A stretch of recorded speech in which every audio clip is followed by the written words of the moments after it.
Hey, checking in, Maya, just that it looks like we're live streaming, so were you able to fix the troubleshooting?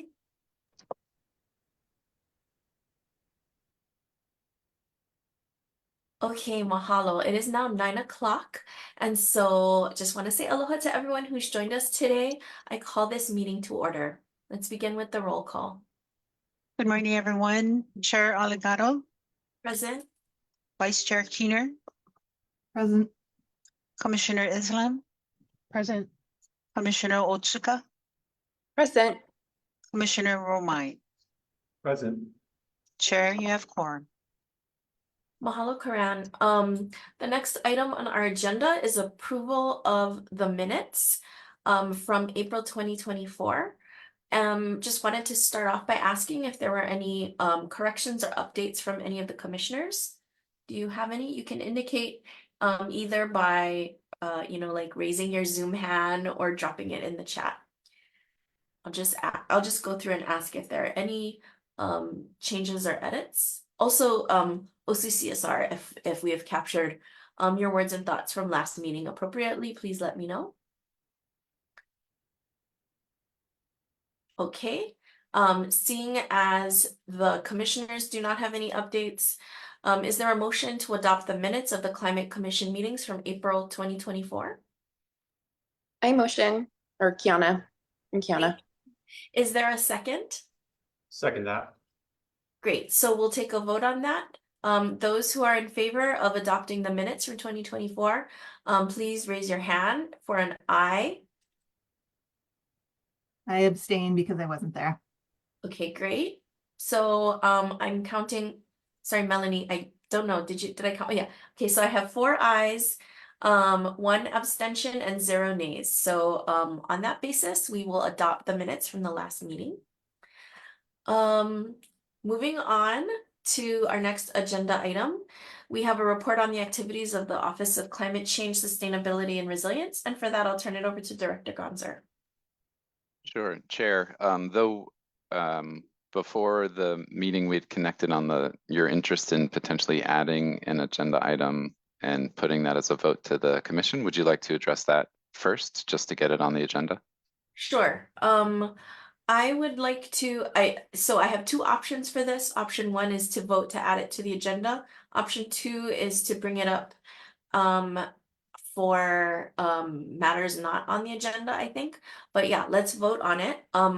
I would like to make a motion to add an agenda item to discuss, just for a matter of discussion, not a vote, but to discuss who the next chair and vice chair of the Climate Change Commission will be, because Commissioner Keener and my term ends, and so we need new leadership. So that's what I would like to motion to bring to the floor. Do I have a second to add that to the agenda? This is Melanie. I second it. Okay, great. So we'll take a vote on that.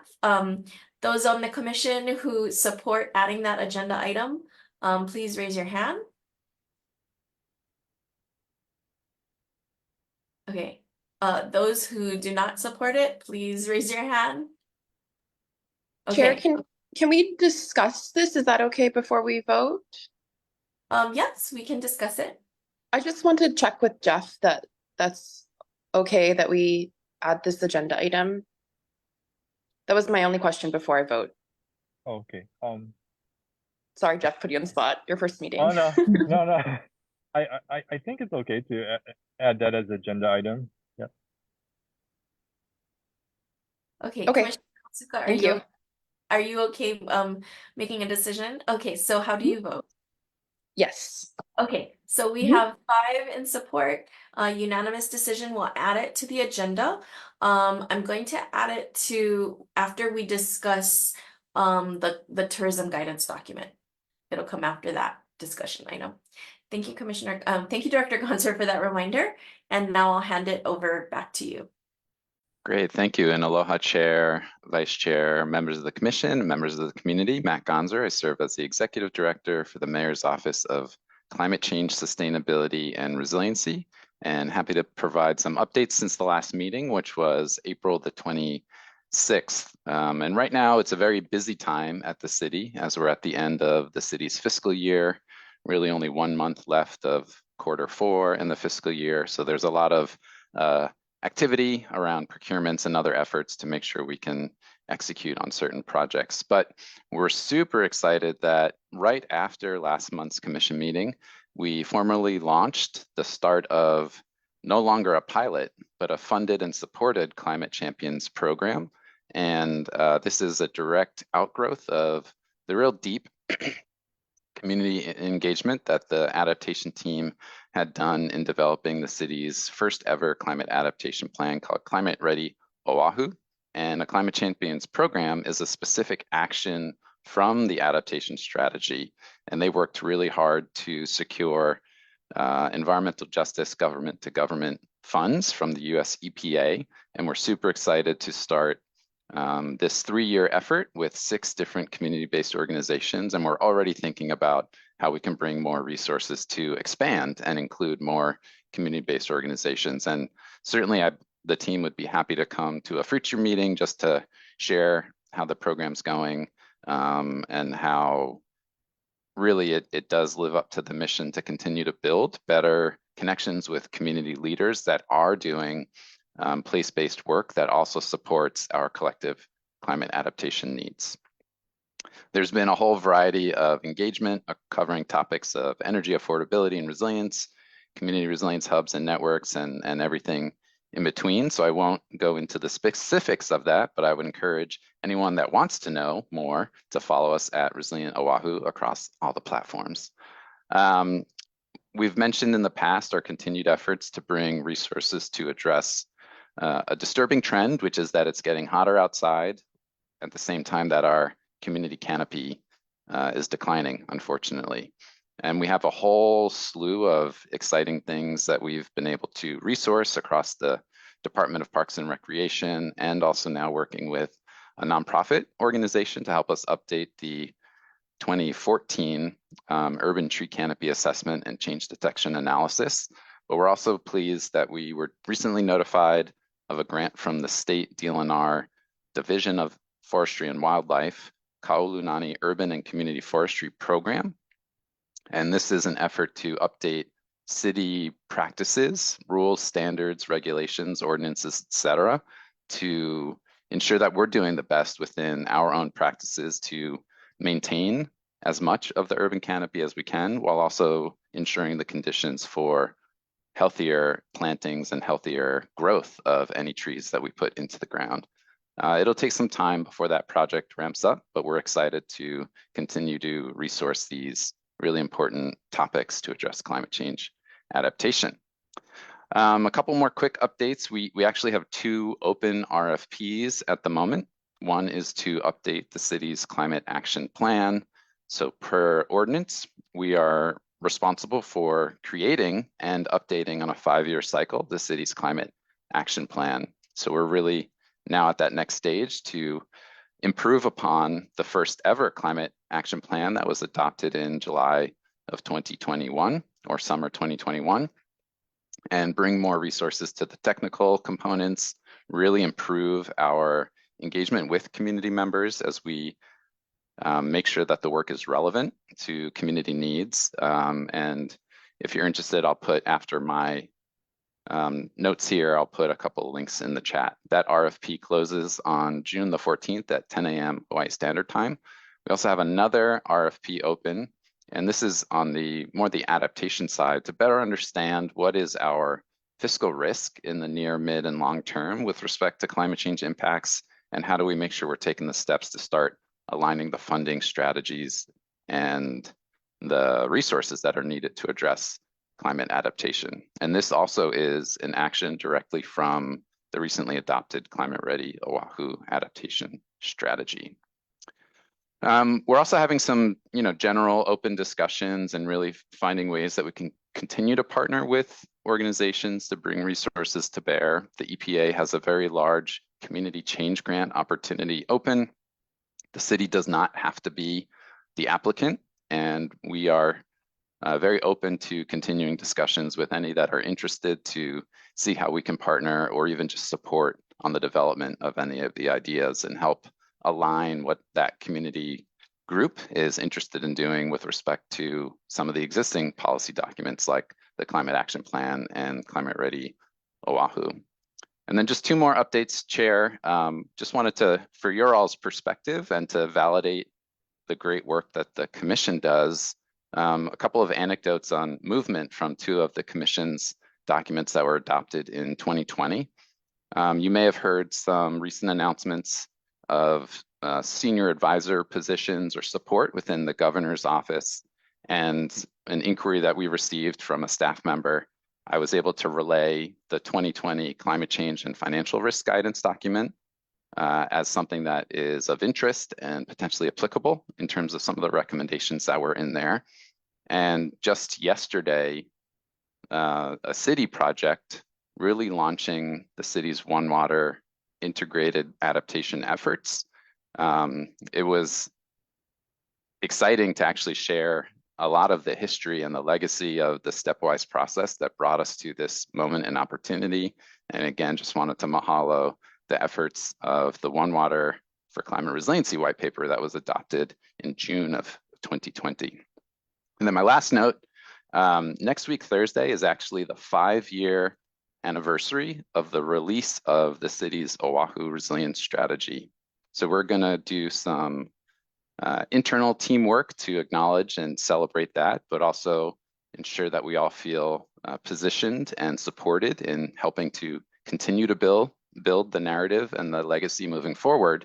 But we're also looking forward to sharing out some blasts from the past and tracking the progress and the success of those actions and the implementation that we've been doing with the Commission and with community and with other governmental and stakeholder partners since the release in 2019. So I'll pause there and see if there are any questions I could address.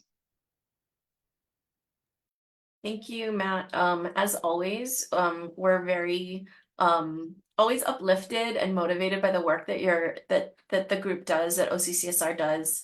I'm going to open it up for the other commissioners to see if they have any questions or comments, and then I'll end, and then we'll open it up to the public to if they have any questions about the good works that you have been doing. So I'll just get started unless folks have specific questions. I'm going to start with Vice Chair Keener. Do you have any comments or questions? Thanks, Matt, for that update. The only question that I had really was around the Climate Champions program, which is great. I know that was it like 5 community-based organizations? I believe it's 6. Yeah. Oh, 6, okay. And is there like a, I know we should probably invite them to come talk about the program, but like, is there a cycle where that, where they add more, or you can nominate others or something? So right now with the funding and the subrecipient agreements that we're near to, it really is those 6. And actually, I will double check after I am quiet, 5 or 6, but it is a multi-year agreement with those organizations that we went in on the application with, but we recognize that there's more and there's greater opportunity to continue to find ways to partner, and we're already trying to think through how we can potentially bring more resources to that work to both expand and provide greater opportunities for other partnerships too. Great, thanks. That's it. Thanks. On my Zoom screen, the next one I have is Commissioner Otsuka. Hi, good morning, Matt. Thanks again for all of your office's hard work as usual. I was trying to follow your ED report, and so I'm not sure if I'm quite understanding it correctly, but you said you folks are working on, besides the Ka'ulunani urban forestry program, you're working on urban heat. In what context was that? Yeah, there have been many efforts over the years to bring resources. So right now, the Department of Parks and Recreation with a federal earmark is updating the city street and park tree inventory and investing in a digital asset management system. We in the office have an effort to, it's nearly wrapped up, and actually we could come and talk about it probably in 2 months' time or so. We've been looking at the health risk of heat, and really it's a heat mortality study, but to use that information to inform the mitigation actions that you can take moving forward. The DPR also received a different Inflation Reduction Act award to support more of a community tree plan, something that we don't candidly have with respect to like functional planning for those assets and that infrastructure.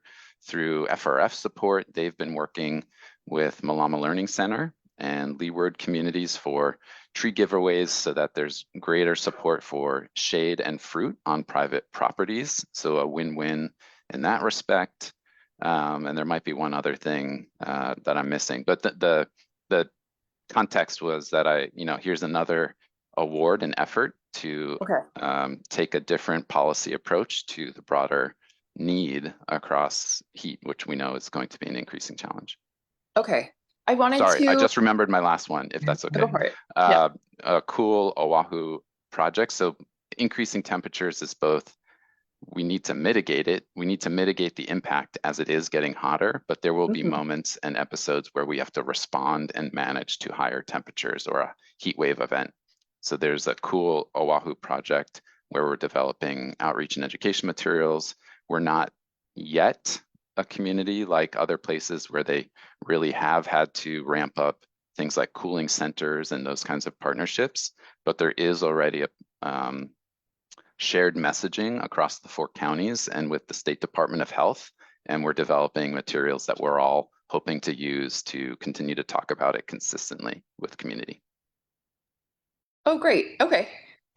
More broadly, and I'm wondering if this connects somehow to the work with DPR. I saw this, I got back from a conference called the National Association of City Transportation Officials. And I sat in this really interesting panel called Bus Stops as a Strategy for Resilience. And the Las Vegas Metropolitan Planning Organization had shared some work kind of similar to the work that you folks did with the Urban Heat Index. But then they use that to work with their bus operator. And I'm thinking maybe this is a good partnership with the Department of Transportation Services to identify high priority locations for bus shelters as a means to keep people cool. And then I saw some other cool stuff. People are putting fans with cool mists, for example. So I'm wondering if that maybe is of interest to you folks, and maybe something can help with moving forward, but developing some methodology around how we prioritize bus shelter improvements moving forward.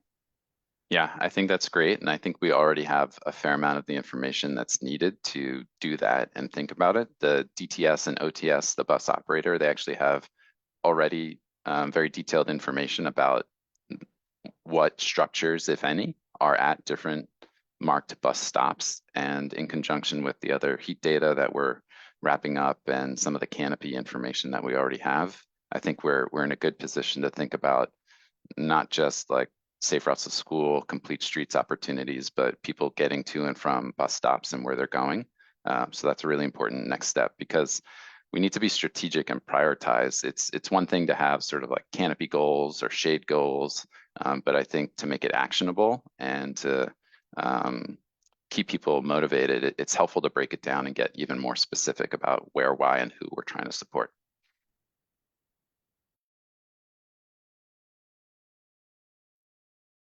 Thank you. The next commissioner I'm going to ask to provide comment or question is Commissioner Islam. Thank you, Chair. Hi, Matt. Thank you again for all the great updates that your office is working on. Just congrats again on the official recognition of the Climate Champion program, all the RFPs that are going out to sort of update the CAP and do the financial risk assessment of the climate adaptation strategies for Oahu. I'm really glad you remembered your last point on the Cool Oahu project, because I think we all are recognizing the increased heat, right? And the immediate sort of action that we need to sort of take in trying to mitigate that and sort of adapt our communities. I'm curious, it sounds like the program's just at the beginning, but who are kind of like are there any initial organizations that you're looking to collaborate with or seek information from? I'm kind of wondering sort of what the general scope of the project is, if it's just sort of like our surrounding sort of streets and canopies, or does it begin to sort of look at our buildings, or maybe even at a higher level, just kind of general sort of planning? I'm really glad that you talked about strategy, because that, not just sort of the heat, but that kind of talks holistically into sort of how we look at the resiliency of our communities, sort of that energy network, right? And what are some existing establish hubs that can be further sort of enhanced and reinforced. So, yeah. Yeah, and I would love to bring the team to talk about their work and demonstrate their leadership in the effort as well. At the base, the first step in the Cool Oahu project is really about education and awareness. People don't really think so much about heat, except for certain people, those that provide services and support, those in the medical profession, EMTs, EMS, ambulance drivers, those that provide kapuna support, like the different folks that are in the know, we're learning from them even in terms of what it is that they're already doing to think about it and to ensure that they're keeping people safe.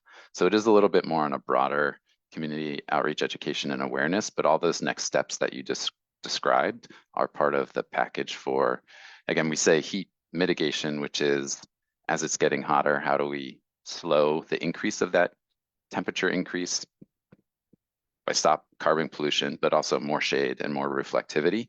But we know that there will be moments and episodes where we need to manage a several days or a week of higher temperatures. And that baseline education will be essential for even healthy individuals, but will help us better learn and support, whether it's our Department of Emergency Management, the State Department of Health, and those kinds of networked service providers to keep people safe during those episodes. Great, thanks. I just think it's so great that the office is sort of looking at this. I think it's really kind of the next thing that our community needs to begin to understand. So thank you again for sharing, and just keep up the great work. Yeah, and great Chair. resources again. So, you Yeah. know, reflecting on the commission's urban heat guidance document, you know, these are things that were both recommended and acknowledged as opportunities and needs. And we take the advice and the guidance directly to heart and think through how we can implement and advance them over time. Thank you. Commissioner Romine, do you have any questions or comments? Yeah, thanks, Chair. Thank you, Director Gonzer, for those updates and all the great work you all continue to do. Real glad to hear about the official launch of the Climate Champions program. I just want to ask if you guys are linked up with Blue Planet at this point on that effort. I just finished a cooperative effort with them and their Climate Crew, which is a excellent way to connect with high school age students and some of our younger climate champions. So thank you, Commissioner Keener, for connecting with that group. But yeah, I would recommend that organization and that effort connecting if you aren't already through Climate Champions.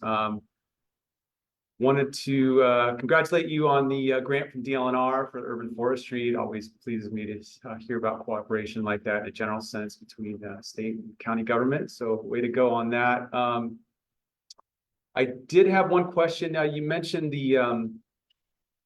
that you're embarking on it sounds like a study on the fiscal risks of climate change. I just wondered if you could say a little bit more about the scope of that. I'm guessing that's particularly looking at risk to city and county finances, but is that going to look at any broader private sector or economic impacts of climate change? Primarily city assets and you know where revenue is generated, which is primarily on the city side from property taxes. And there's a lot of great research around either the dampening effect of coastal hazards and sea level rise locally, not quite yet like a decline in revenues, but there's a lot of additional research coming out of communities in Florida. I can't talk too much about the open RFP, so it really, I'll put in the chat if people want to see what the specific task asks are and the deliverables. And then if anyone is a interested vendor or competitor or has questions, there's a specific BFS purchasing email address, but I'll make sure to put that in the chat, Commissioner. And then thanks for the recommendation to reconnect with Blue Planet. Griff and the team, they do amazing work. I don't believe actually they've been engaged or even consulted. You know, they have a lot of experience over the years communicating at different levels around what is climate, but also what are the opportunities that people can lean into to address both the source of and the impacts of climate. So I'll make sure to relay that to the team. Great, thanks, Matt. I have one question and then one comment, which might end up also leading to a question. So my first question is, this is great about updating the RP and looking at financial risk. Do you think that it might be helpful for this commission to do an update on our financial risk guidance document? Would that be informative, or do you think that the pieces are all there and it's it's not necessary? I think with pending the bids that come in and the ultimate selection and the contracting, I think we, through that project and the project team and that consultant team, the best path forward is to use what's out there, known and existing, and probably to reconnect with those that are expert in the subject locally and elsewhere as we advance that project within the period of performance. Okay, great. That's good to hear. My second comment is really coming from listening to the really interesting efforts around the urban heat. And I was wondering how, you had brought up the vulnerable folks about, the kupuna and, people who are thinking about these services.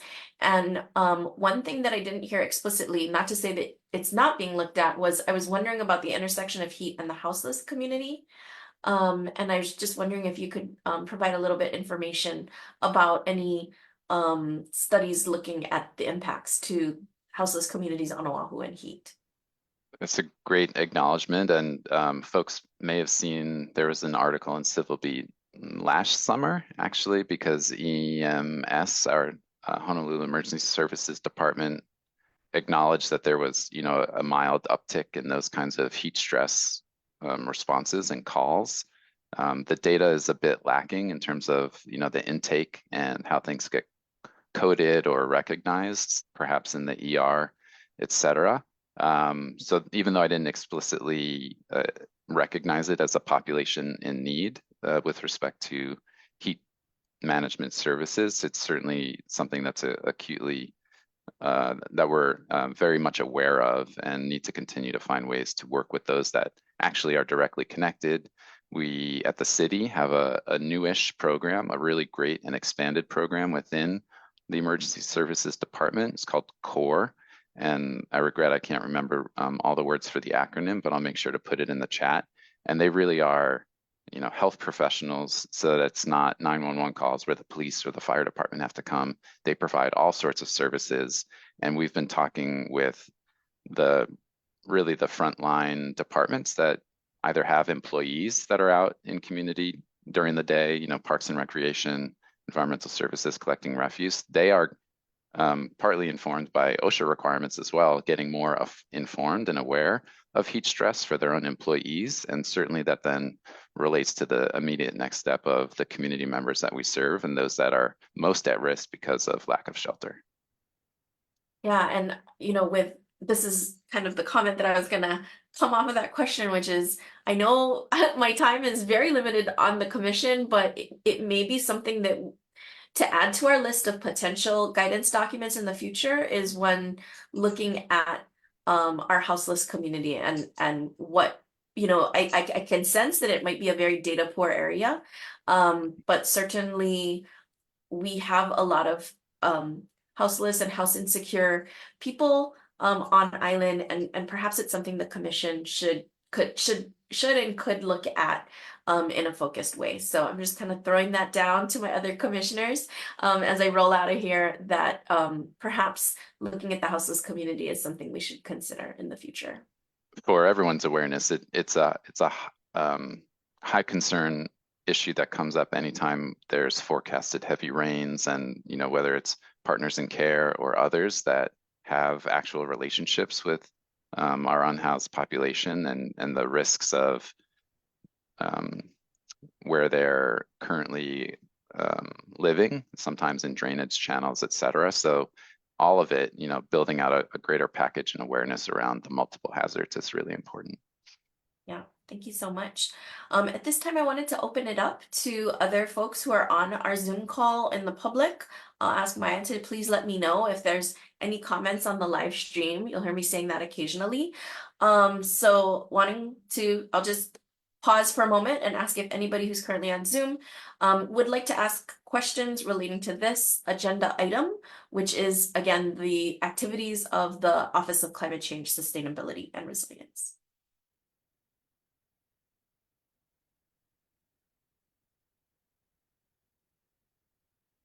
Okay, seeing that there are none, mahalo Maya. And again, as we go throughout this meeting, if something kind of tickles you, please feel free to drop it in the chat. You can always raise your hand.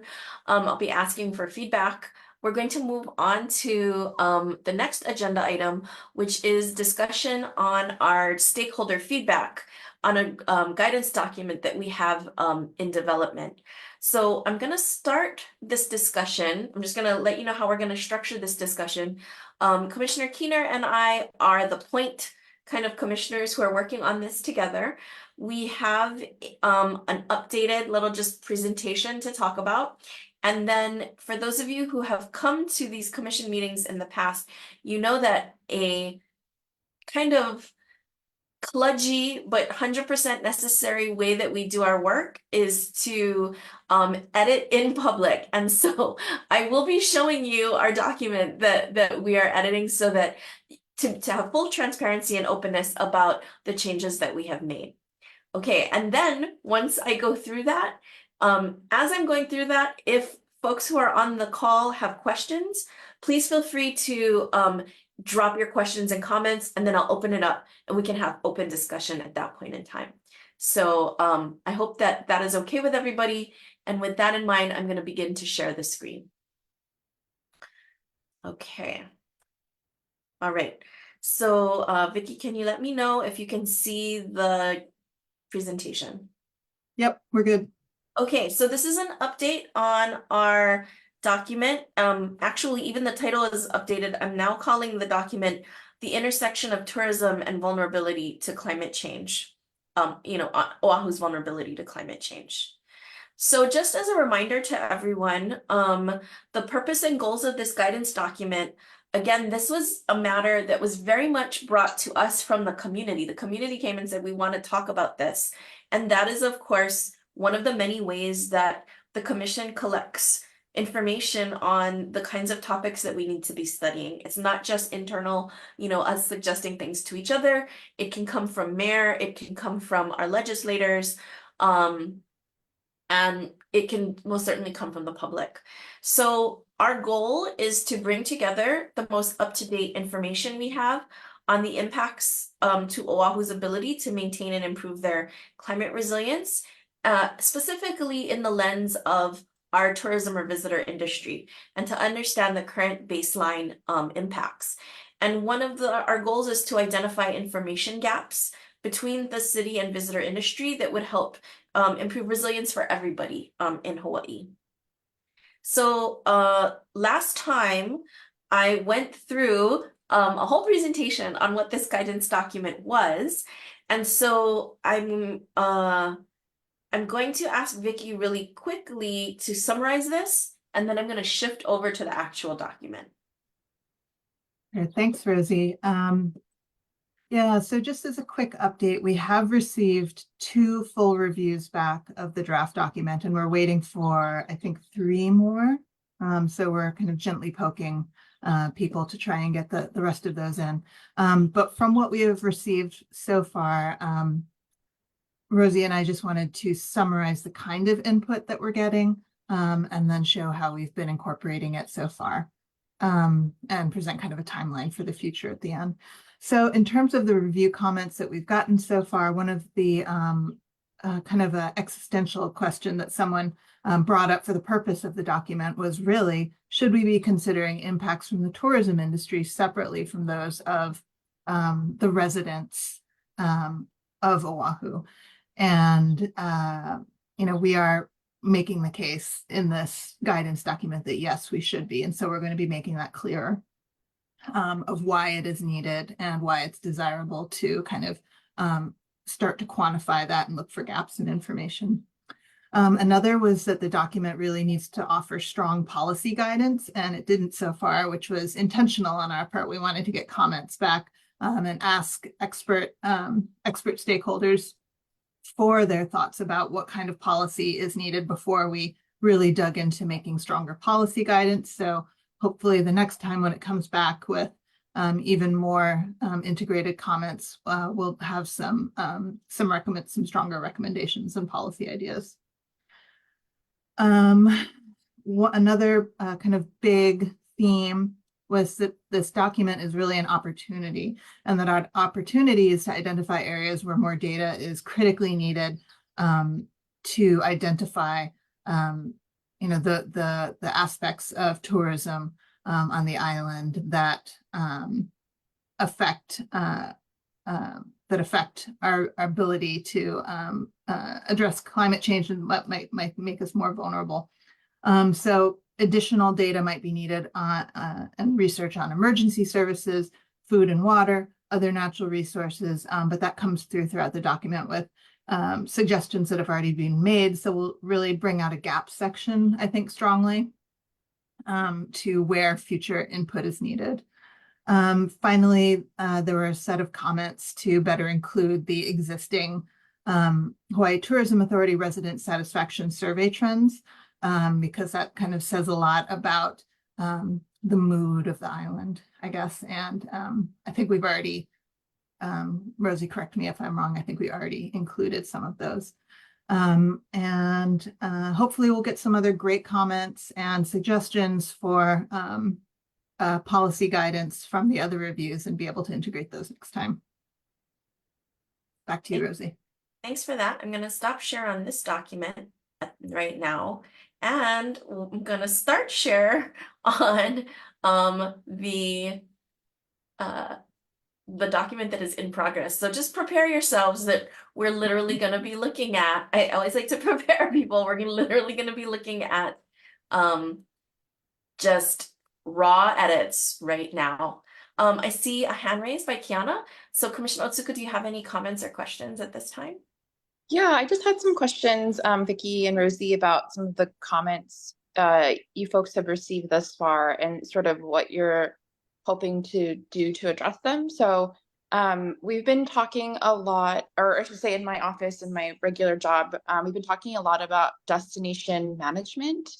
And so I was really interested in the comment about needing stronger policies. So I was wondering if you folks are sort of looking at other places to make those recommendations in terms of how we manage sort of the number of visitors coming to, I guess this is Oahu specific, right? Oahu. So like I guess in the context of the work that I'm doing that overlaps with climate change. So we're looking to try to mitigate traffic and parking concerns by residents, right? With like visitors coming into trailheads, for example, and then thinking more broadly about areas that don't have the infrastructure to support such a large population. So I'm thinking specifically like the North Shore.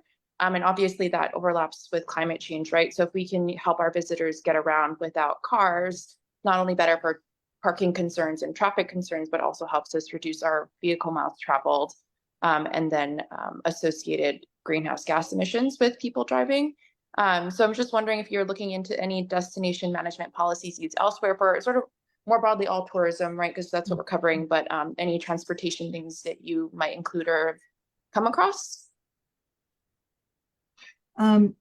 Just overall, I'll note that the comments from Dolan Eversole did include some on destination management and looking at, I think mostly it's within the state policies that and ideas that are happening around destination management.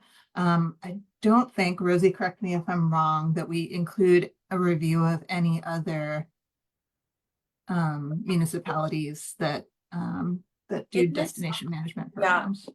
Thanks for the question, Kiana and Vicky for the answer. We did look at other destination management examples, but there were some, how do I say this, like really specific things about the other places that made it perhaps not really relevant for us to include. But there are certainly other places where the number of visitors is being limited, but they have other kind of considerations that allow them to do that more easily, I would say. And Kiana, if you have a suggestion of a place that could be a good a good option to look for at other policies around destination management that would be applicable, please let us know. Yeah, you can see that that is actually something that we've highlighted here is we're looking for models that we can actually implement or not implement, but like utilize as maybe call out little maybe boxes of what other places are doing. And we have done that in other guidance documents where we have said, oh, Boston is doing this, or you know, LA County is doing this. So we're certainly open to that. Okay. Okay, thank you. Thank you. All right. And again, please raise your hand or drop it in the chat as we go through this. So starting from the top, thank you for everybody for being on this journey with us. Again, the new title is Intersection of Tourism and Vulnerability and Oahu's vulnerability. Let me add that in. Oahu's vulnerability to climate change. You can see I am literally live editing it right now. So we are identifying the ways in which visitors intersect with climate change in terms of its causes and its consequences. And a big goal of this document is to identify the sources of data and the models so that we can build further understanding to track these relationships. Because that's a big overall kind of finding or gap that we found is that, as Vicky presented, it's a lot of the data is aggregated together between residents and visitors. And so how do we think about disentangling that? I presented last time that there is a huge motivation and reason to do this because of the sheer number of visitors we have relative to our residents. And the fact that sometimes there are policies that distinguish between what residents can do versus what visitors can do as far as, for example, water rationing and other natural resource uses. So we tackled it on a number of different facets. We looked at visitors and greenhouse gas emissions. The big finding is that approximately a quarter of greenhouse gas emissions can be attributed to the visitor industry statewide. We recognize that there have been some updated calculations on what Hawaii specifically contributes to the global atmosphere, and we figured out Oahu specifically. Now, while the majority, 94% of that comes from what is called the energy sector is not just utilities, it is also transportation, oil and natural gas, and waste incineration. And then we also broke that down into aviation and rental vehicles, which we discussed last time. We have general information that 20% of the total energy on Hawaii Island was consumed by the sectors. And so, you know, we don't have that information for Oahu. Again, that's another gap. But if we were to infer that, that would be what we would say.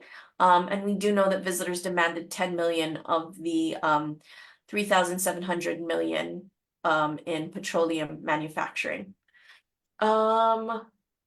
Since we're on this topic, I'm going to take another comment that Kiana's put in the chat. Kiana, do you want to come off mute and say that?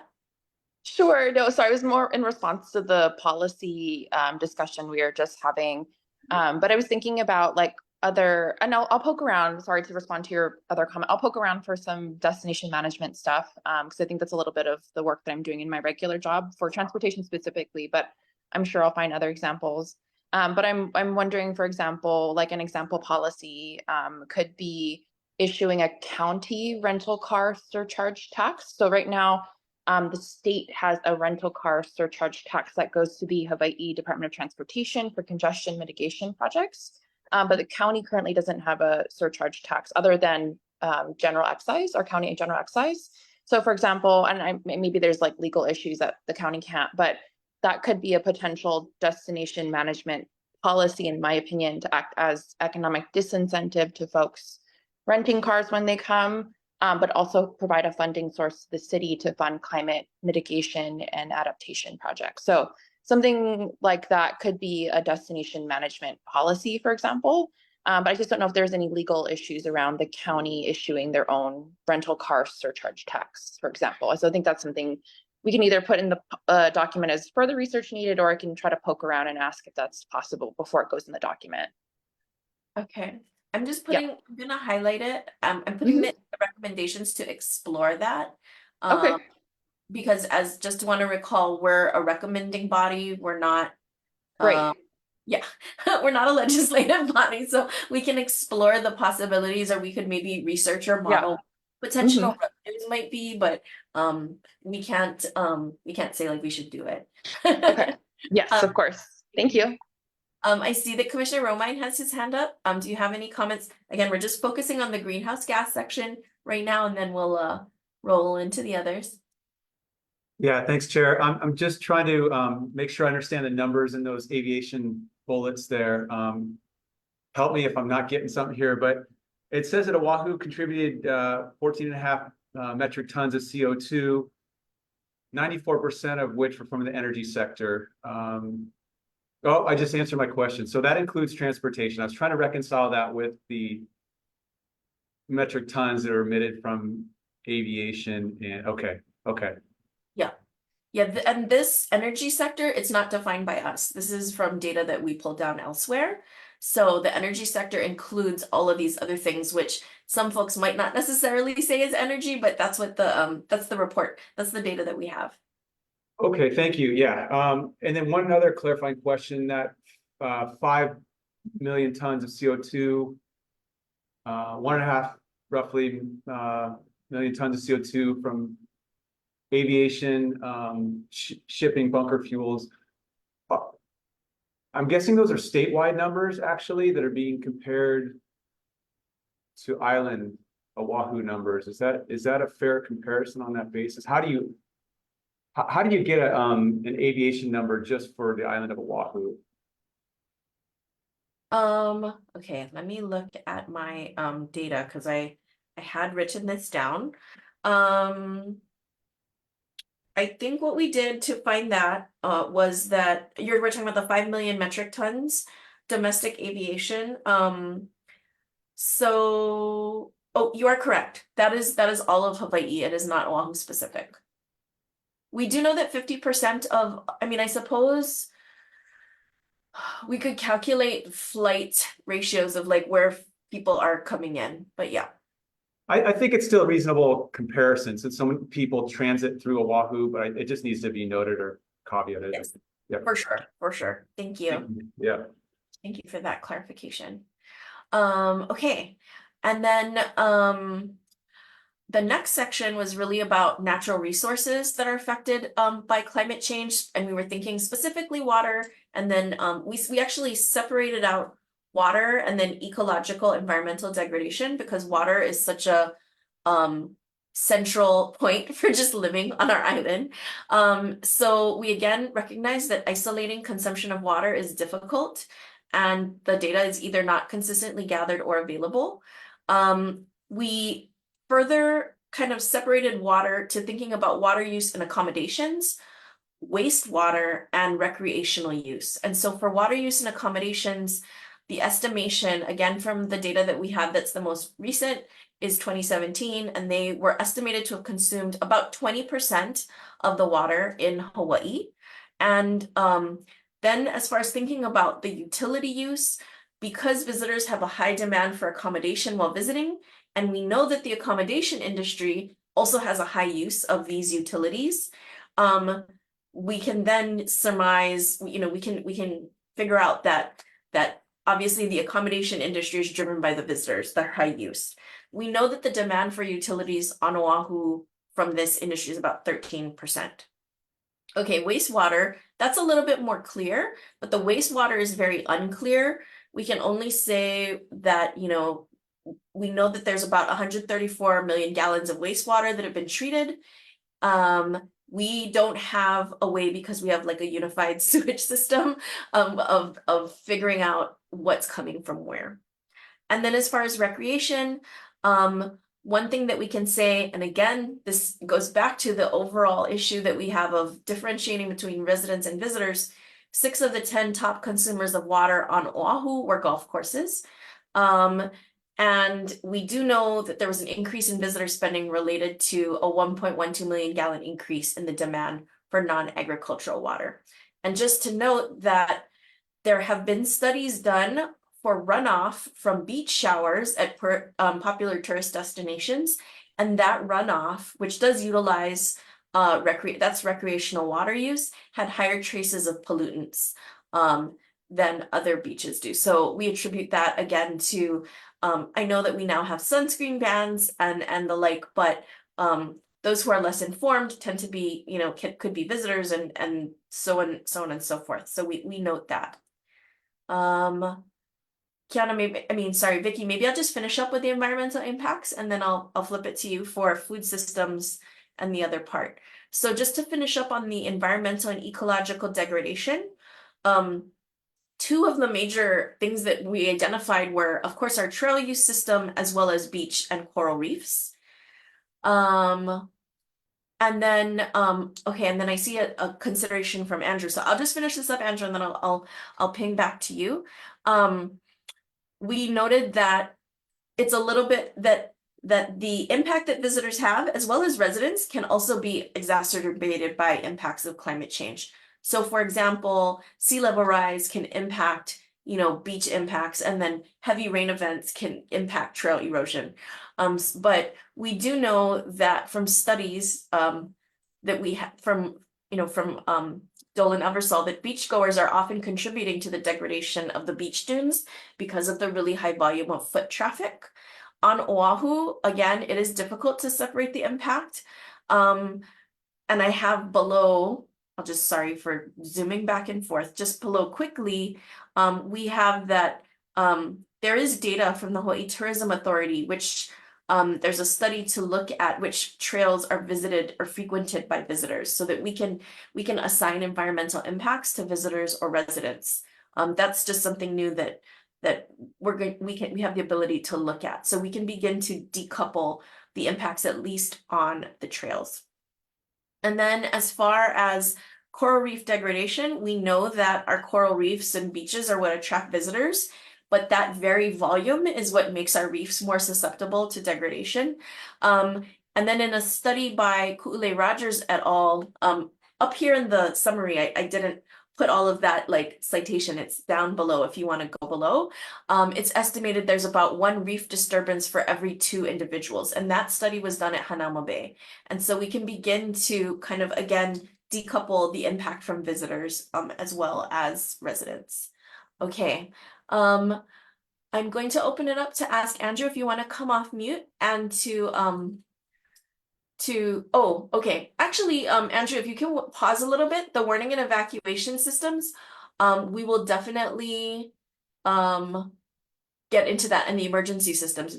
Vicky's going to get into that in just a couple of points.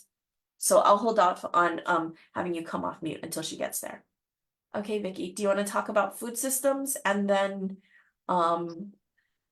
emergency response? Can I ask Sounds a quick good. question, Vicky? Sure. Sorry, before I move on. Mhm. Rosie, did you guys see any research around the spread of invasive species via tourists? Or do you think that ties into this document at all? We can certainly put that in. That's a great idea. That is a wonderful idea. We did talk about invasive species briefly. Also, again, recognizing the intersectionality of all of this is a little bit of a bear. So I will say we don't in here, but Kiana, if you have any references, I would definitely welcome that.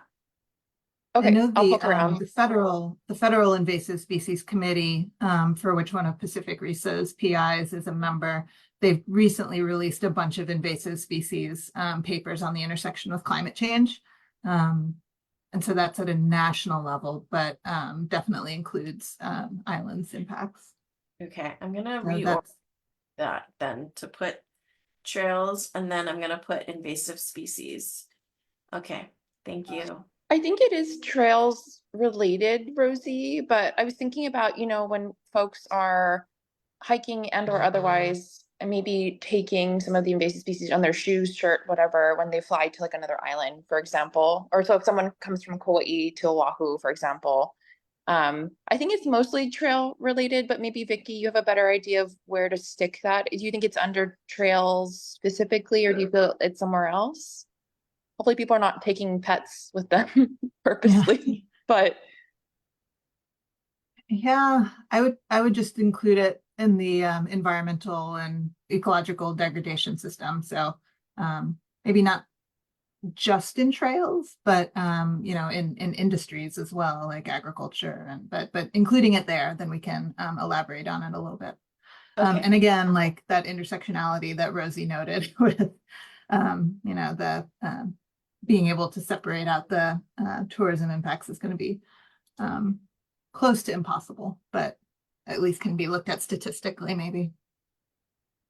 Okay.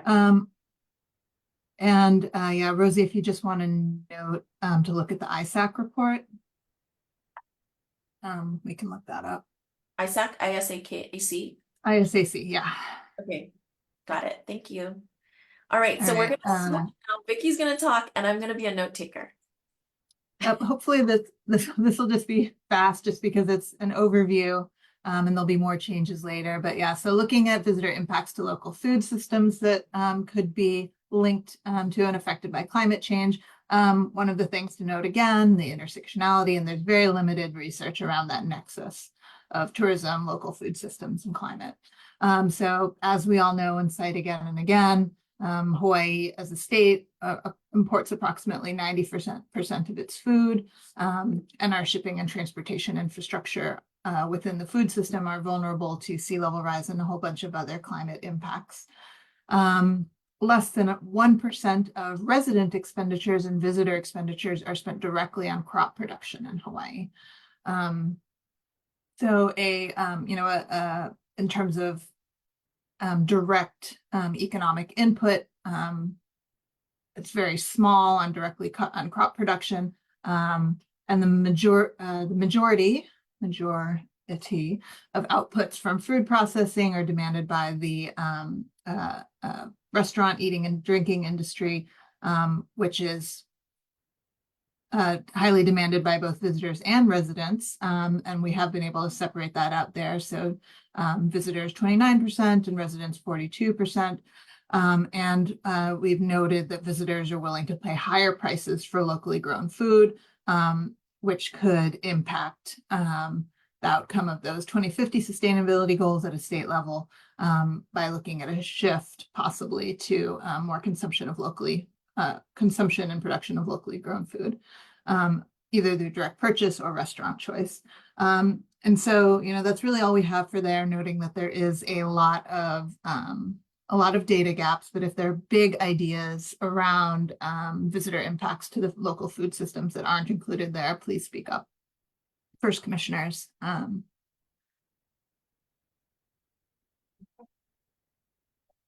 Nothing there. Okay.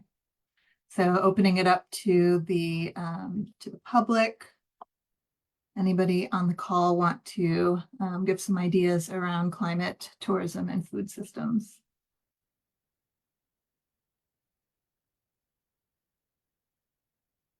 Yeah, it's a hard one. Okay, well, we can come back to that. The next section is disaster events. So this takes in Andrew's comment above, and we'll ask you to chime in a bit, Andrew. So looking at the impacts of acute disaster events on visitors in the tourism industry, including response events. So evacuation is a big one. Climate-related emergency services. For example, search and rescue in the case of flash flooding, hurricanes, or health services for impacts related to extreme heat. There might need to be special consideration for visitors, especially when facing a climate-related disaster that they might not be used to. Waikiki is exposed to several climate hazards, being right on the coast, making it vulnerable. Emergency evacuation is a vital component of disaster response services within Waikiki. Looking at increasing the capacity for evacuees, and increasing available evacuation times are important for reducing fatalities associated with tsunamis, which is something a lot of visitors are not used to thinking about. And of course, the fires in Lahaina have showed the importance of evacuation planning. And then I think that Andrew, your your comment is relevant here. Do you want to come off of mute and just give a little bit of context? Yeah, can you hear me? Yep. Yeah, if you'd like All to right. introduce yourself really fast. Yeah, my name's Andrew Bates. I've done, I'm retired, but I've done a lot of emergency planning and activities. Taught emergency management at HPU for almost 10 years. And I did most of my work overseas. I don't want to tell you my whole story, but anyway, what I think is important to consider in your document, because evacuation is such a shortfall here, is a system called Giant Voice as opposed to sirens.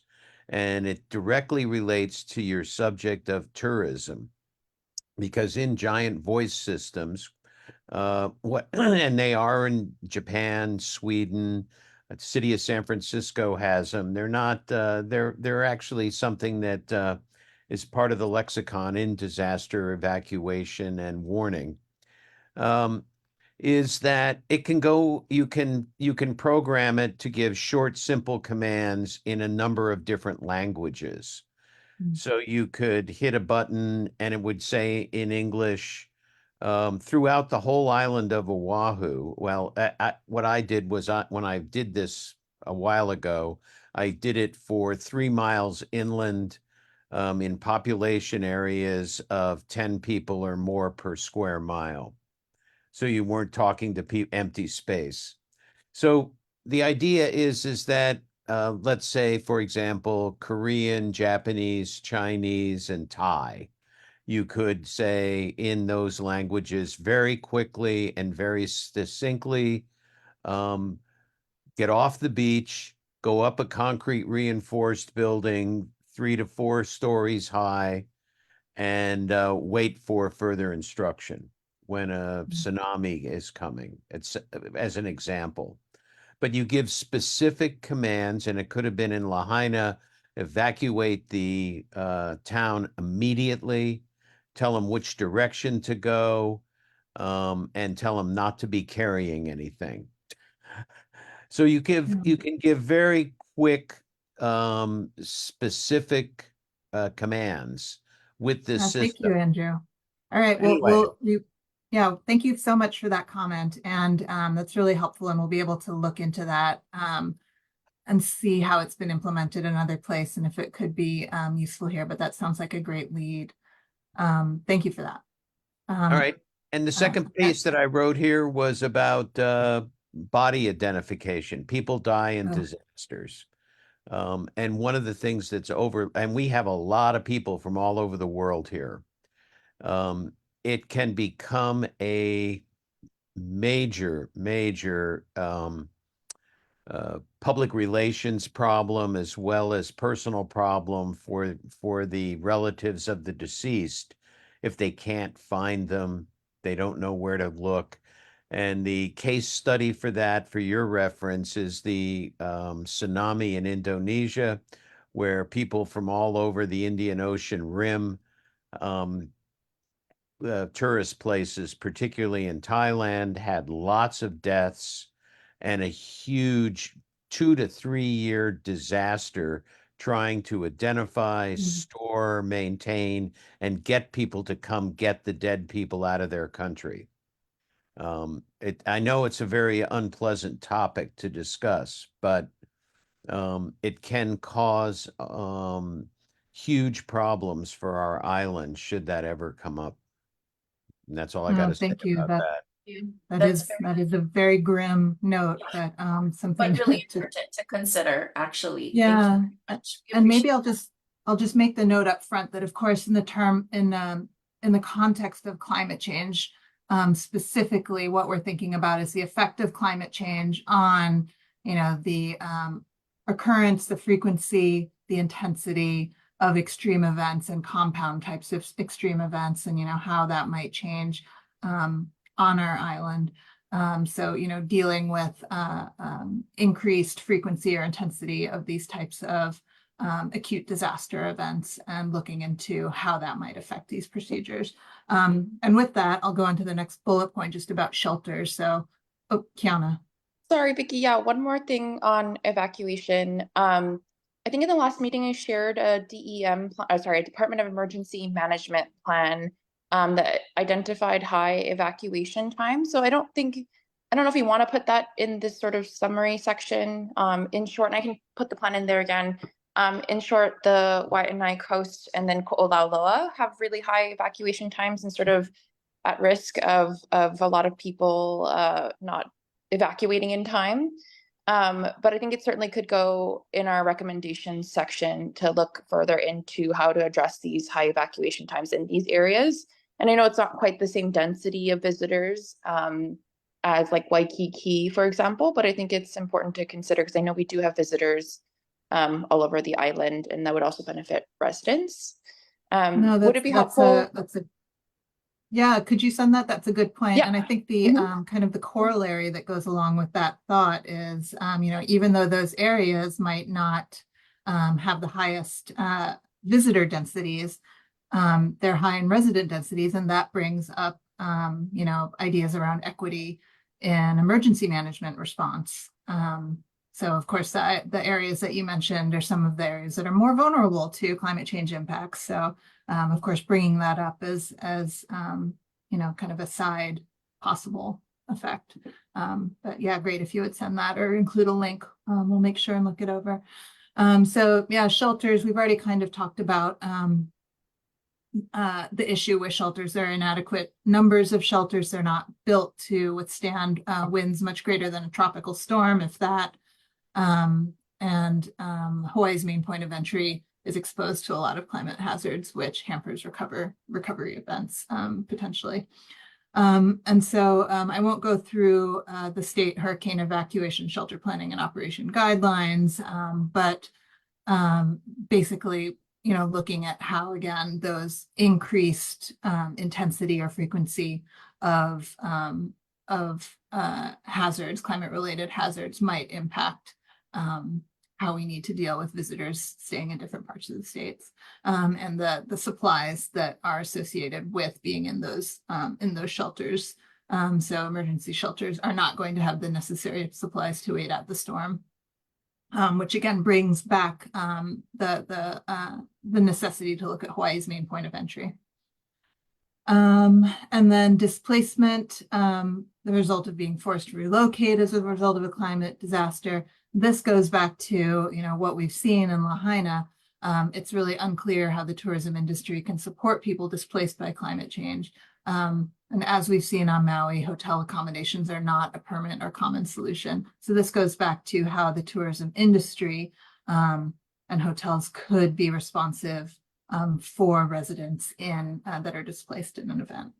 Just wanted to note really quickly that in other places outside Hawaii, they do have budget accommodations. We're talking about like motels, and they have been utilized to house residents who are displaced for, I would say, midterm, like 3 to 6 months to 1 year. Again, it's not ideal, but we're saying that at least that mechanism is not available in Hawaii because of the high cost of accommodations. But yeah, we really don't have budget accommodations here in Hawaii. Sorry, go on, Vicky. Thanks, Rosie. So lastly, is this last bullet point?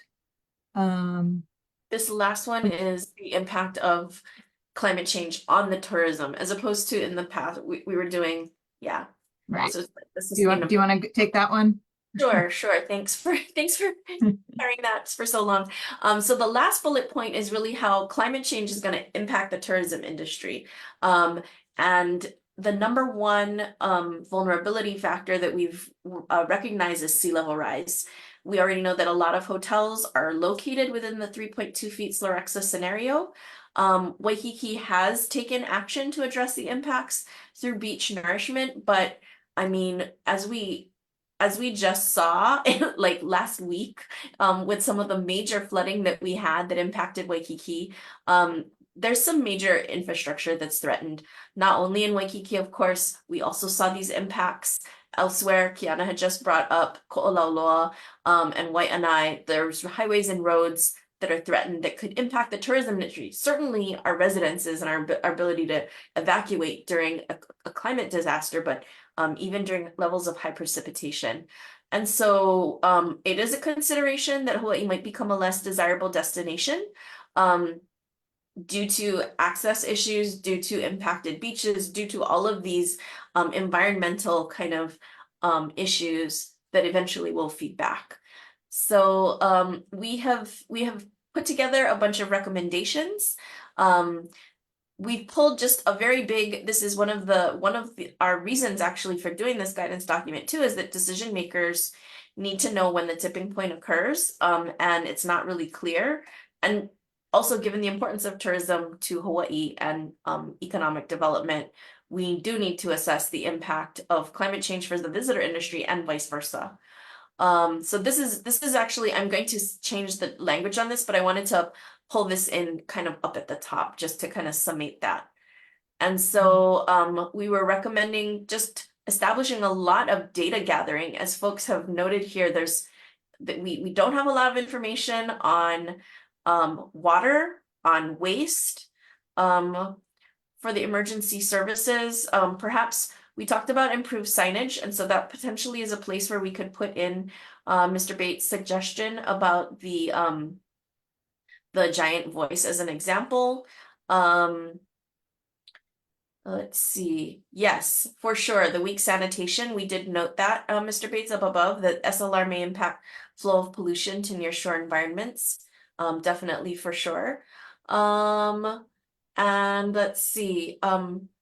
Todd Alexander, you had noted something about regulating AI impact. Did you want to come off of mute and kind of speak about this a little bit more?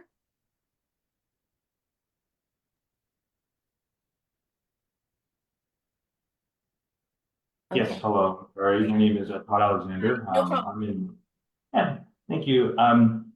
So I was speaking about the recent bill that was just passed by Colorado, state of Colorado, to regulate AI, the impact of AI, and I joined a conversation that was held today in Colorado about the new bill. And what they were saying was it's a great way to collect impact data for climate resiliency management purposes for the state from the businesses. So I was just asking about this and saying if, as Hawaii is passing AI bills, AI regulation bills, have we looked at any areas where we can collect impact data from all of these robust AI systems that are being deployed by hotels? As an IT professional, I've built out several different data warehouses for Hawaii hotels and retail businesses, and they have no incentive or to share that data in any way. But law can actually advocate for that and the collection of this real-time data from robust data collection systems that the businesses have.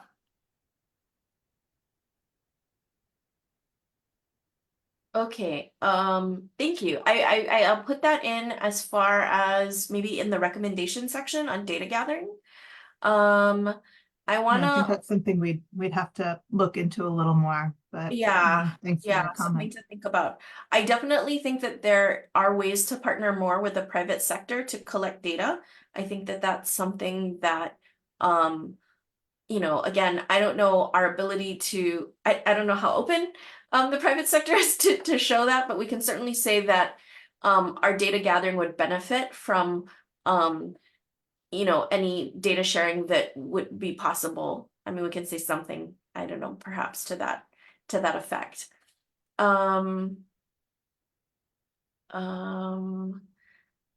Dorothy, you had a question. Do you want to come off of mute and share your thoughts on the mitigation of some of these impacts?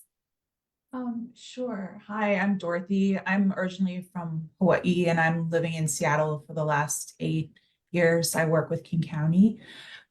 So my question is, like, And again, starting with amazing job. This is a huge project and y'all are doing great work. And I want to make that super clear. There is a lot that needs to be addressed, and you've already touched the surface with this plan. But it's going to be super expensive to mitigate all these issues. I was wondering if the final draft will look for potential revenue and funding sources to help with that, because it's going to be so expensive. Like even just addressing like Waikiki, or just one neighborhood to make it more resilient. Thank you so much for those thoughts. I am seeing Director Gonzer is still here on the call. I know he might have to step out at 10:30. Perhaps he wants to add on to some of my thoughts. And my thought really is that our recommendations here that we're putting forth are very much directed at beginning to collect the data so we know what it is that we need to be asking for. I don't disagree with you at all, Dorothy, that actually moving forward further beyond the information gathering will be an expensive and a deep investment endeavor. At this point in time, though, I think in order for us to be able to make the best decisions, we do need to have the data. And so I know it feels like, oh, we should really be putting in more action-oriented recommendations. But I think at this time, the best thing that we can do to inform and support our policymakers and our communities to have the data that they need and the information is to get the information. So I definitely see this as a version 1.0 or even, below 0 for a document like this. And so I'm hoping, as we have with other guidance documents, that as we begin to collect information, perhaps we could make other different recommendations. I will say at this time, our major goal is to recommend better information gathering so that we can really begin to disentangle that. And Can I make your hand up. Can I make one more? Oh, Yeah. Vicky, I'll make one quick building off of that. Yeah, thanks for your question, Dorothy. And the way a lot of our other guidance documents have worked is, we lay out these recommendations, and CCSR and other partners across the county and the state will, work on having this as a document that identify it's a citable need, and that can be used to support getting funding either through grants and RFPs or through collaborations with industry. But, the goal is really to help us identify what is needed. Kiana, before you go, if it's okay, I'm going to let Director Gonzer have a comment. Sure, thank you, Chair, and aloha, Dorothy. It's great to hear from you again. No, just echoing Vice Chair's comments, and what the Commission really helps us with is oftentimes those that are obligated to take the next step, whether it's a policy or an investment, may still have questions. So the more that we can get the base that then informs what's possible and better understanding the why of any recommendation is really essential to help advance taking those next steps. And the Commission's been tremendously helpful to CCSR, this in the past administration and this in past city councils, to really empower so that they can continue a community discussion to take that next action. So I think this compilation and all the data and the information really is foundational, so that we're not making presumptive recommendations. And by we, I mean the Commission, because we receive the Commission's recommendations, and that really makes it even that much more valid and valued, so that those that must can take the next steps. Thank you so much, Dr. Gonzer. Kiana, Commissioner Otsuka, would you like to say something? Yeah, Dorothy, thank you for your question. I'm always thinking about money and funding, so I'm like, this question is so good. Maybe moving forward with this document, if adopted, and OCCSR can work with the City Council. For example, there is our transient accommodation tax. So that's the tax that people who stay in a hotel statewide. So there's the county and then there's the state, but we have a county transient accommodation tax. So all that money goes to the city and county of Honolulu. So all things island of Oahu, right? So I think there are ways that we can think about funding this like all these like much needed mitigation and adaptation efforts. And I know the state's been trying to pass a green fee, and I don't think that passes past legislative session.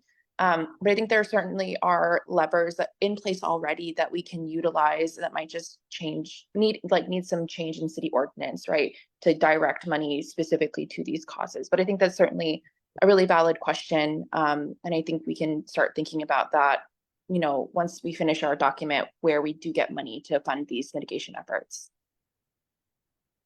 Thank you. Thank you so much, Commissioner Otsuka. At this time, if there isn't more like comments on this, I'm going to reshare the presentation so we can go over the timeline for all the work that is remaining. But yeah, continue to put things in the chat, like this agenda item is still open. So all right, here we go. Back to our presentation. All right, Vicky, you can see it, right? Yep, all good. Okay, cool. So we have a pretty aggressive timeline. We don't, we're very hopeful. As you know, Commissioner Keener and I are stepping off. And so if we're trying to get our homework done before the due date, otherwise we'll have to pass that work on to other commissioners, but we're going to hopefully get as much done as possible. So we've identified from May 27th to June 10th, we've gone back and retouched back with our content matter experts to receive final reviews, and they have been very responsive. So we're excited to hear what they have to say. We're going to be incorporating those edits into the guidance document from June 10th through the 15th. And then the last commission meeting that Commissioner Keener and I will be at, we will have another updated document for everyone to take a look at, where we will hopefully incorporate all of this information and references and all of that. Now, from the 24th through July 5th, this would be information that we would ask when we would be transferring this document to others onto. We think that it would be a good time to do focus group meetings with the larger stakeholder group. Commissioner Keener and I have already identified who those stakeholders are. And we would be looking to OCSSR to kind of maybe give us another representative from you folks on that focus group. And then it would be integrating the comments and preparing the final draft. So we're hopeful that this is a guidance document that we can confidently say will pass by the end of the year, by the end of 2024, though we will no longer be on. Yeah. It's likely that we'll have a very finalish draft with the input, and then we'll have to pass it off to the rest of the commission to get finalized and voted on. But the work will have been done.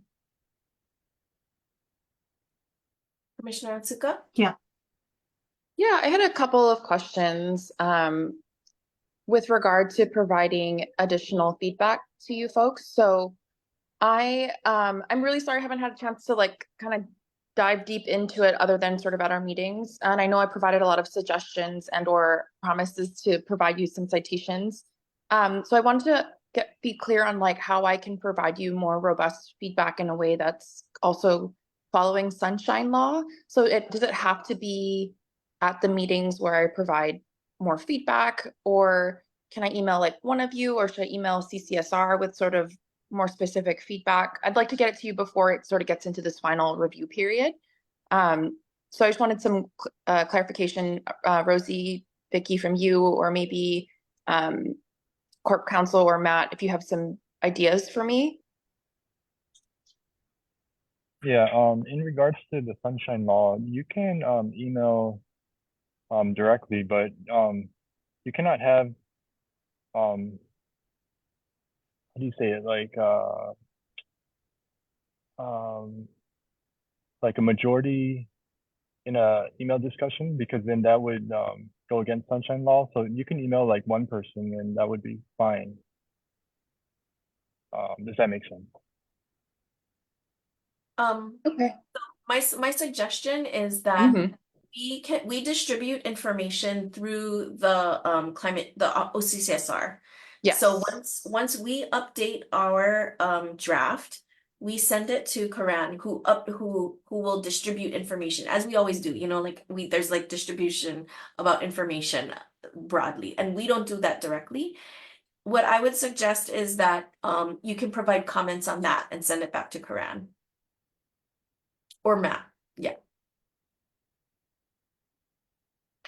Yeah, I just wanted to plug in some additional items that are upcoming that don't line up nicely with our timeline. So I think I mentioned last meeting, my office is conducting a visitor travel survey. So we'll be able to identify like high visited locations, to like how people are getting around, about how much they're driving, for example, what day and what time. So I think that would be really relevant to look at in terms of like a next update, because we're not doing the visitor survey until sort of like proper summer, because that's sort of our high travel time.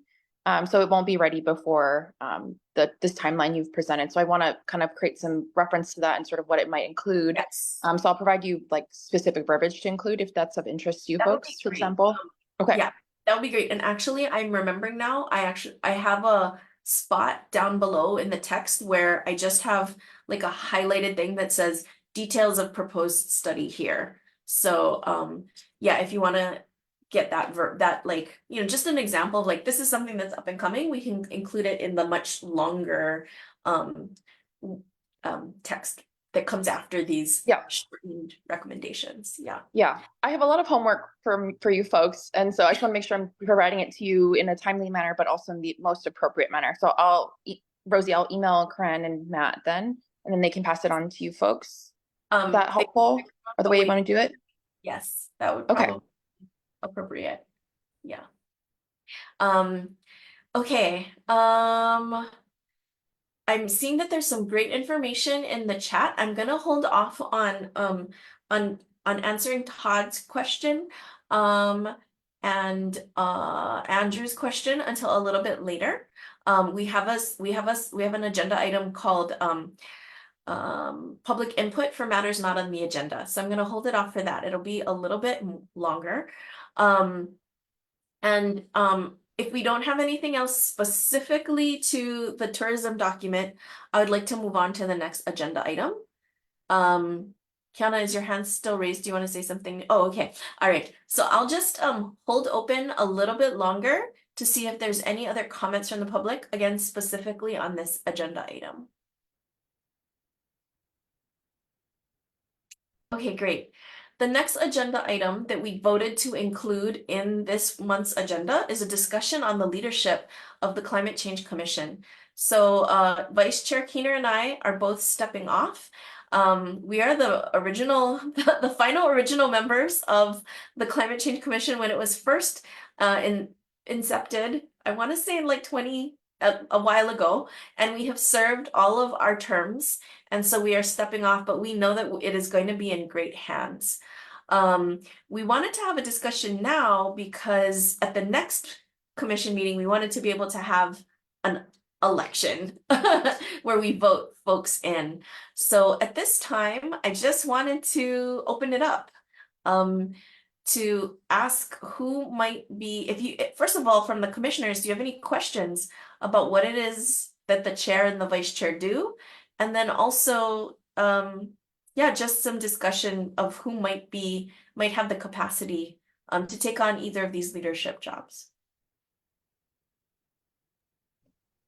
Chair, I have a general question. Could you maybe talk about, I guess, some of the time commitments and organizational work that you and Vicky may do offline, right, that we should consider when wanting to, sort of assume the role of vice or vice chair for the commission? Absolutely. Vicky, do you want to go first? Oh, sure. So I can kind of talk about when I was the chair, like how I perceived the time commitment from that versus the vice chair in comparison as well. So being the chair is kind of a big commitment. It is a lot of figuring out the agenda and inviting speakers and kind of plotting out the themes of the next couple of meetings, determining how many meetings you want to have. In terms of the support for that, CCSR and Coran in the office provide a lot of support of scheduling, Of course, they're in touch with the entire commission. Being vice chair is much less of a heavy time commitment. Basically, when chair has a request, it's kind of a tag team. Like, can you do this for me? Or what do you think about this? Like, yes or no. It's much more manageable. And then I'll also say, in terms of support, we found that it's really critical for our work, and given our size and the sunshine restrictions of how we're able to work together, to have a research supporter, a researcher. And that's in some cases it's been through my role. I've been able to support an intern through Pacific RISA, or sometimes it's been through UH. We've had research assistants, graduate research assistants supporting the commission. I know that past commissioners have also gotten support from their respective organizations to have someone doing some of that base research for us, who isn't restricted by not being able to talk to us all at the same time. Yeah, so that's something to think of going forward too, because the chair does have a lot of kind of agency in handling that intern or researcher, and assigning them to discrete tasks. Rosie, want to jump in?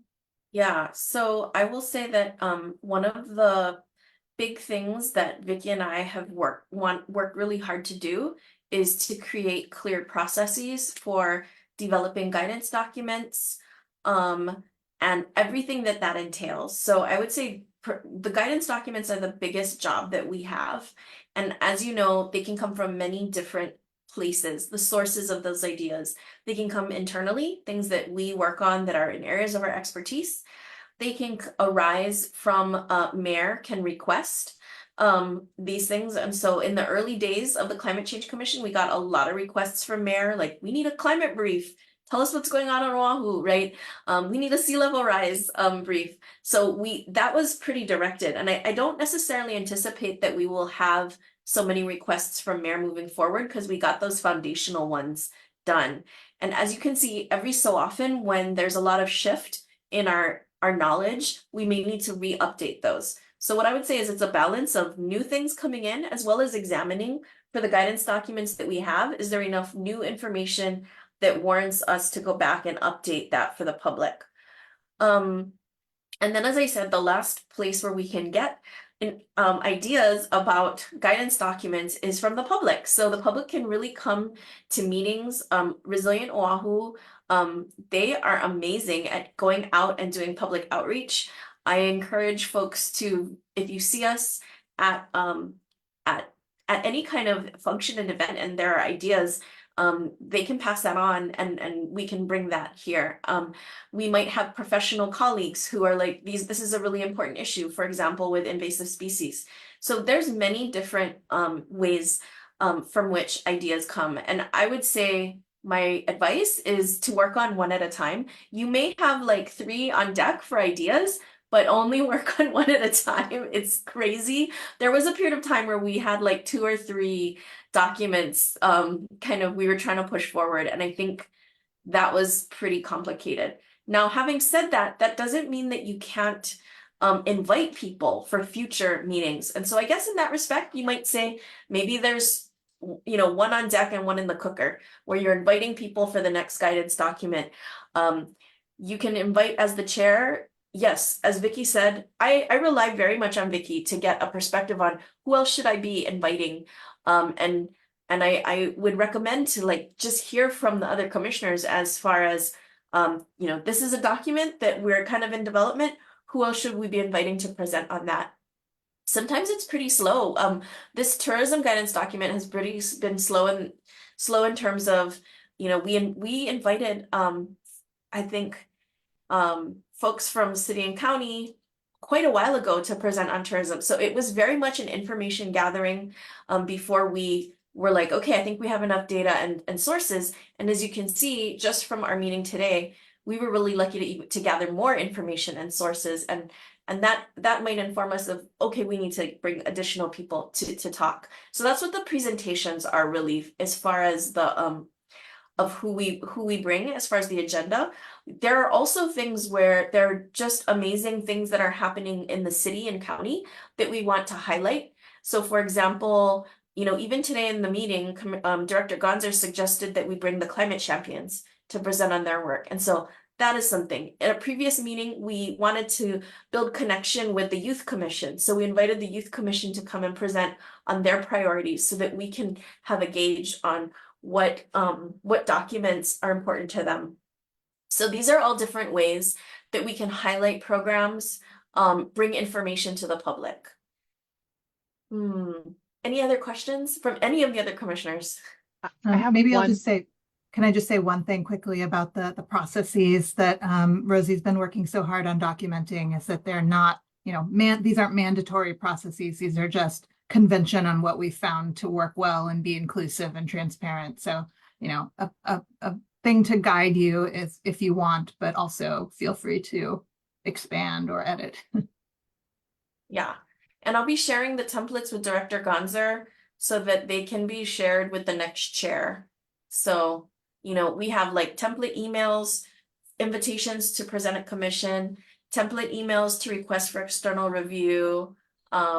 We have little like template guidelines on how to do community feedback. Yeah. No, I think those templates would be super helpful for the next chair and vice chair. I do just have a related question based on kind of the research assistant intern role that you had identified. I've experienced just, I think, through the support that, your teams have provided, right, in the development of the guidance document, that individual is super helpful. I wanted to just understand from a logistical standpoint, since we all are volunteers, right, to the commission, how that actual individual is supported. And is it like funded through your own particular research work, or is it funded through, external grants and whatnot that's supported by the city? I just sort of want to understand that logistically, because I feel like just the way in which it was presented, that may be a responsibility and sort of task of the vice or the vice chair to establish, right, in order to sort of help for the success of the commission itself. Yeah, great question. And it's been totally up to the commission. Usually the chair or vice chair are either applying for grants or have research grants that can support that type of research assistant, or through connections with UH. There are students that can be put on award with that type of support. Like I'm looking at Brad, and like maybe Sea Grant would be a great way to go in the future. But Bettina, when she was serving, she had a research assistant within the firm that helped her as well. So I think there are a lot of different models, but just making it clear that the city does not provide one or funding for that. Yeah, that's pretty funny because I was intending to also have some conversations with Brad about how Sea Grant, full disclosure, I'm also part of Sea Grant, could support this through initiatives that have alignment with that, and they're absolutely essential. We also have templates for work plans that we have developed with our students so that they know, so that it's pretty clear how the intern can help out with that.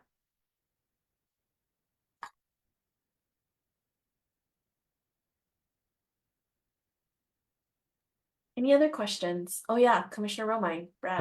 Couple real basic questions. These are 1-year commitments, right? These positions, and they would be taking over July, right? You rolling off the June 21st meeting. Okay.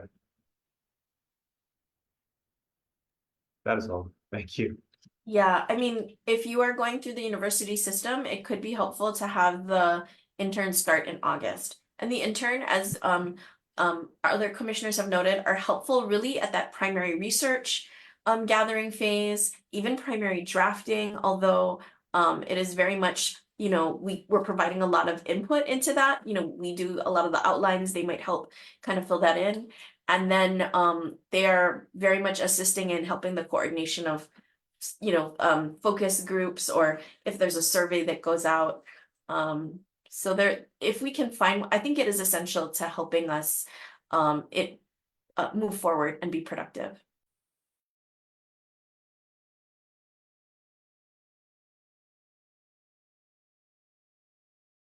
Kiana? Yeah, I just wanted to quickly add that I utilized an AmeriCorps Vista to help with the urban heat guidance document. So if that's sort of interest to the commission, we should start doing some research and background work to apply. And I use it sort of a part-time capacity, but we certainly could, I think, are eligible for a full-time AmeriCorps Vista if that's something that we want to do. And I'm happy to help sort of inform that too, if interested. That sounds good. All right. So with that in mind, I mean, I don't know if there's any other additional, thank you, Dorothy, for noting from the public that it would be awesome to partner with Sea Grant for fellowship positions. Are there any other questions around this agenda item from the public or from the commissioners? And do you feel you have the information you need to elect a chair and a vice chair in the next meeting? Kiana? Sorry, one more question logistically. The chair's term is for how long and vice chair's term for how long? Generally 1 year. 1 year, okay. Yeah. So Got yeah, it. July to July. July to July, Or okay. July to June, yeah. Is it too much to like kind of, because at the next meeting, we're going to have to nominate and Yep. vote.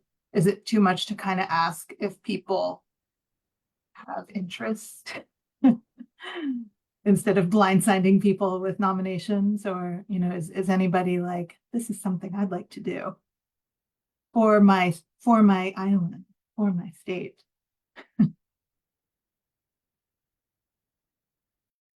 I'll jump in.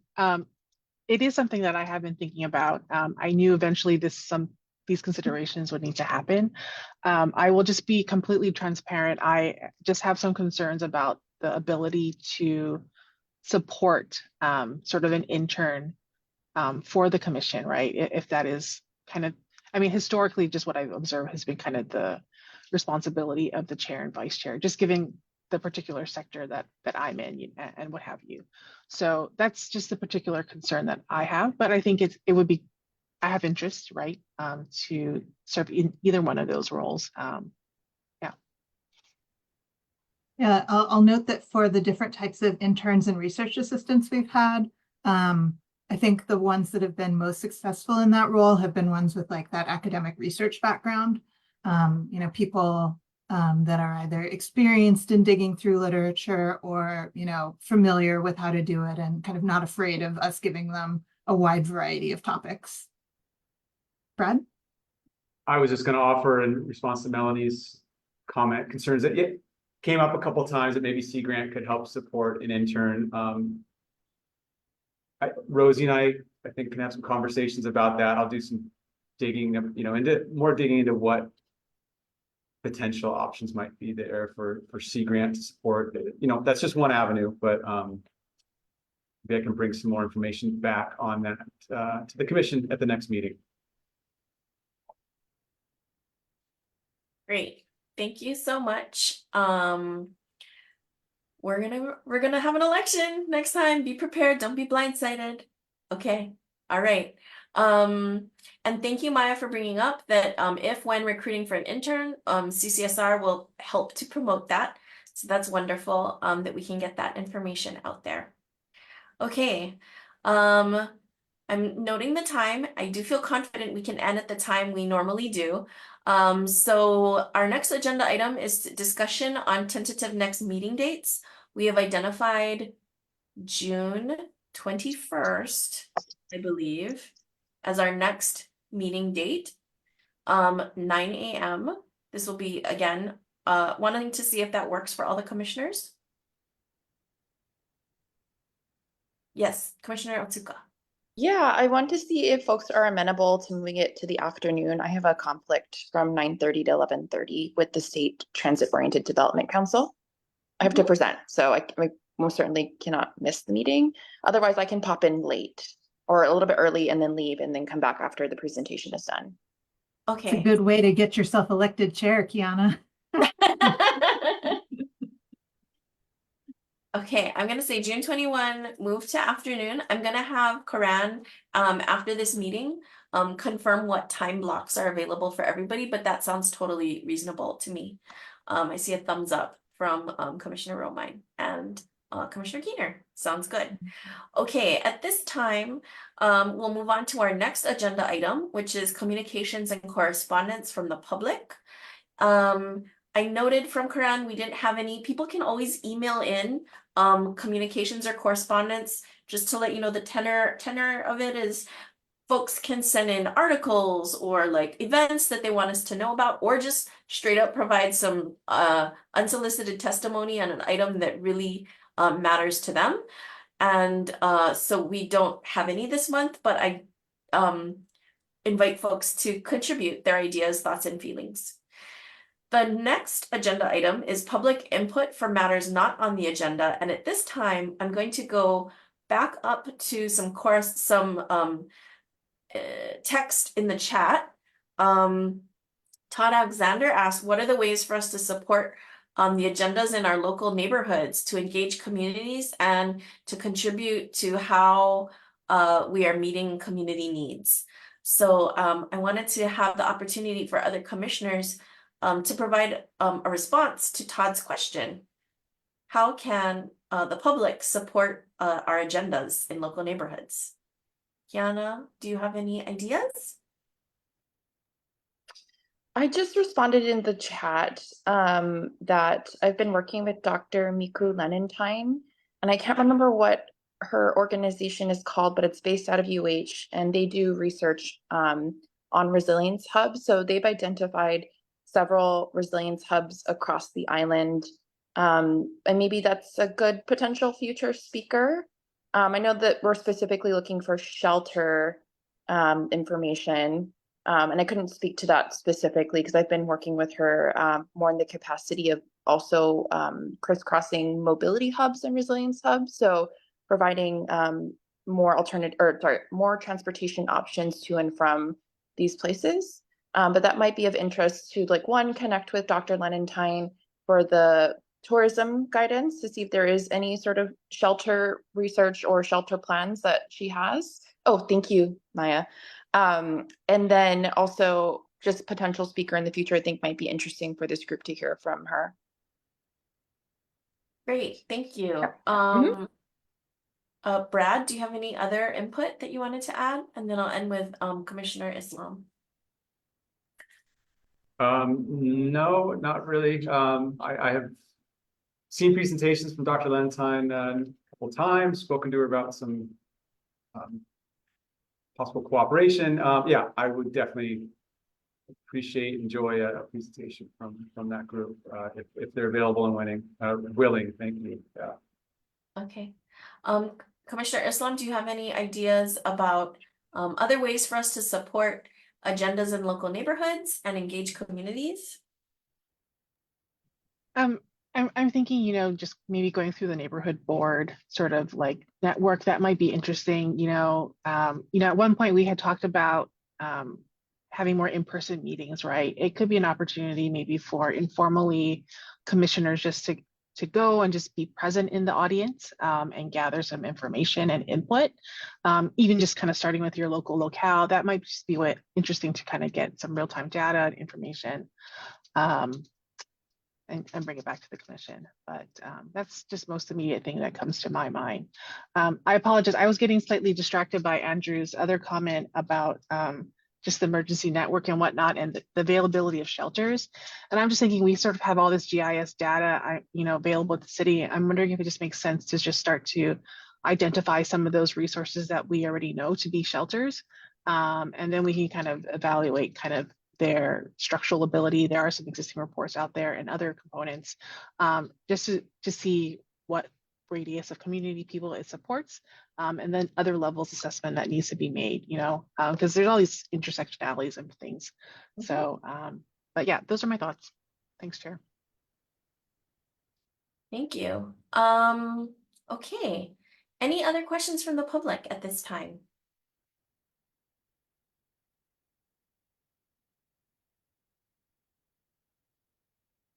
Commissioner Keener, you have a comment. Would you like to Oh, add?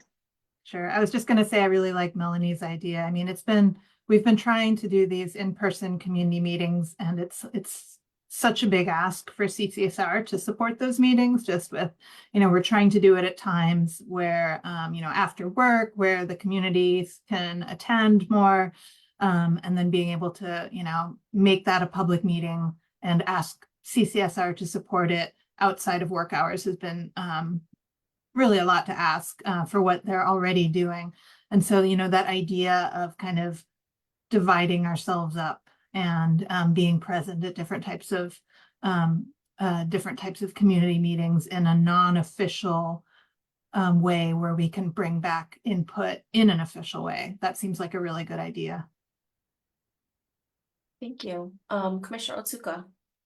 Just really quick, sort of in response to that, Vicki, I think it's also a huge lift to ask the community to come to a meeting also. So I think we should consider that. And if we are going to do one meeting, or if we're going to sort of divide and conquer, I think we should try to target places and times and dates where we know people are already going. So we're not asking them to go sort of a huge inconvenience outside of sort of their regular day. So like, I think the CCSR office has been doing a really good job of doing that. So I think we should consider that if we will do more outreach and meetings out in the community. It's a great idea. Thank you. These are all good things to keep in mind. I really like the idea of dividing and conquering our presence and utilizing the neighborhood boards. I think a lot of public governance happens at that level. Okay, the next agenda item we have is announcements. Does anybody have announcements they would like to share, either in the chat or more broadly? Yes, Commissioner Otsuka. Just my monthly reminder that the state has an electric bike and electric moped rebate. So right now, to be eligible, you have to be eligible for a low-income program such as SNAP, be enrolled in college or university, and I'm blanking on the last one, sorry, but I'll pop it in the chat. But I'd really encourage folks to take advantage of that if you're eligible. Thank you so much. I think the only other thing that there were two other things I wanted to bring up just as a reminder of stuff happening is Worldwide Oceans Day is June 8th. So please utilize that opportunity to go out and see what we can do and what our kind of responsibility and kuleana and obligations are to our oceans. I'm sure there's going to be a lot of great events. Overlapping that is FestPac, Festival of the Pacific, which is happening in a couple weeks. I want to encourage everybody to participate in that, particularly because it's a great time to engage with our cousins across the Pacific around climate change issues and seeing how we can leverage the strength of one another towards, shared positive ends. Okay, so we have reached the end of our agenda. And if there are no further comments, this meeting is adjourned. We'll see you next month. Mahalo. Thank you, Rosie. Thank you, Vicki. Thanks, everyone. Thanks all. Thank you, Have a great long CCSR. weekend. Thank you. Have a good weekend.